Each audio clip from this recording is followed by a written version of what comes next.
Visakha airport నుంచి శ్రీకాకుళం వరకు అడుగడుగునా జనం పెద్ద ఎత్తున ఘన స్వాగతాలతో వైఎస్ జగన్ సీదిరి అప్పలరాజు ములాఖత్ రద్దయింది. సమయం మించిపోవడంతో ములాఖత్ క్యాన్సిల్ అయింది. అయితే అక్కడే ఉన్న సీదిరి అప్పలరాజు కుటుంబ సభ్యులను జగన్ కలిశారు. అండగా ఉంటామని భరోసా ఇచ్చారు. కూటమి ప్రభుత్వం యాక్సిడెంట్ ను కూడా హత్య కేసుగా మార్చేస్తుందని తీవ్ర స్థాయిలో విమర్శించారు జగన్. శ్రీకాకుళం సమీపంలోని అంపోలు జైల్లో రిమాండ్లో ఉన్నారు వైసీపీ నేత సీదిరి అప్పలరాజు. ఆయనతో ములాఖత్ కోసం శ్రీకాకుళం వెళ్లారు వైసీపీ అధినేత వైఎస్ జగన్. విజయవాడ నుంచి విశాఖపట్నానికి ఫ్లైట్లో చేరుకున్న జగన్ అక్కడి నుంచి అంటే ఉదయం 10:50 కారులో శ్రీకాకుళానికి బయలుదేరారు. అయితే అక్కడి నుంచి శ్రీకాకుళం వరకు అడుగడుగునా వైసీపీ కార్యకర్తలు జగన్ కు స్వాగతం పలికారు. దారి వెంట పెద్ద ఎత్తున కార్యకర్తలు రావడంతో జగన్ కాన్వాయ్ స్లోగా ముందుకు సాగింది. ఉదయం 10:50 విశాఖ నుంచి బయలుదేరిన జగన్ 2 గంటలకు భోగాపురం, 4 గంటలకు రణస్థలం చేరుకున్నారు. అక్కడి నుంచి శ్రీకాకుళం అంపోలు జైలుకు చేరుకునేసరికి 5:15 అయ్యింది. అయితే సీదిరి అప్పలరాజుతో సాయంత్రం 5 గంటలకే జైలు అధికారులు పర్మిషన్ ఇచ్చారు. జైలు దగ్గరికి చేరుకునేటప్పటికే నిర్ణీత సమయం దాటిపోవడంతో ములాఖత్ను రద్దు చేశారు. దీంతో జైలు దగ్గరే సీదిరి అప్పలరాజు కుటుంబ సభ్యులను పరామర్శించారు జగన్. యాక్సిడెంట్ ను కుట్రగా చిత్రీకరించే ప్రయత్నం చేస్తున్నారని ఆరోపించారు వైఎస్ జగన్. సీఎం చంద్రబాబు తీరుపై ఆగ్రహం వ్యక్తం చేశారు.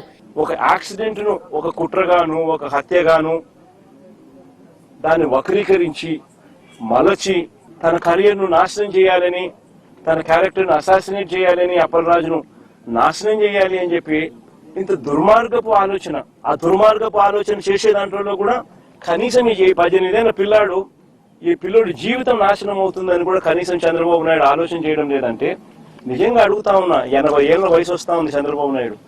మనిషి అన్నం తింటున్నాడా, గడ్డి తింటున్నాడా అని అడుగుతా ఉన్నా.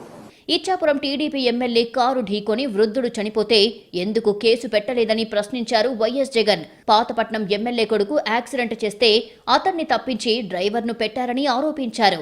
ఒక్కొక్కరికి ఒక్కో న్యాయం వర్తింపజేస్తే వ్యవస్థ బతకదన్నారు జగన్. ప్రతి సంఘటనను రాజకీయంగా వాడుకోవడం దుర్మార్గం కాదా అని ప్రశ్నించారు. అప్పలరాజు అంటే ఓ మసగారుడు, ఈ పిల్లోడు 18 ఏళ్ల పిల్లోడు కుట్ర చేసినాడంట, హత్య చేసినాడంట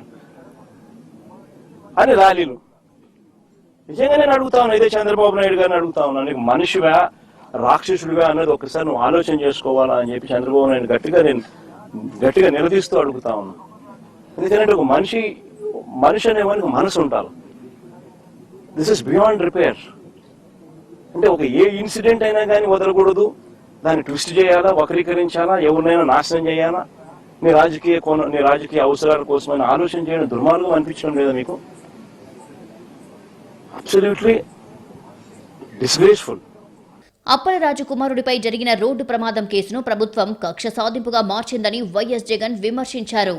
తెలుగు రాష్ట్రాల నీట్ చరిత్రలో కొత్త అధ్యాయానికి నాంది ఎస్ఆర్. ఇది ప్రతి తెలుగు విద్యార్థి విజయం. మన తెలుగు విద్యార్థి తెలుగు గడ్డపై నుంచి ఎగురవేసిన విజయకేతనం. ఆల్ ఇండియా జనరల్ కేటగిరీలో 9వ ర్యాంక్, 720కి 705 మార్కులు. తెలుగు రాష్ట్రాల్లో ఏ ఒక్క విద్యా సంస్థకి 720కి 705 మార్కులు రాలేదు, ఒక్క ఎస్ఆర్ కి తప్ప. It's an open challenge. Telangana రాష్ట్రంలో నంబర్ 1, ఏపీలో నంబర్ 1, కర్ణాటకలో నంబర్ 1, మొత్తం సౌత్ ఇండియాలో ఎస్ఆర్ ఆధిపత్యం.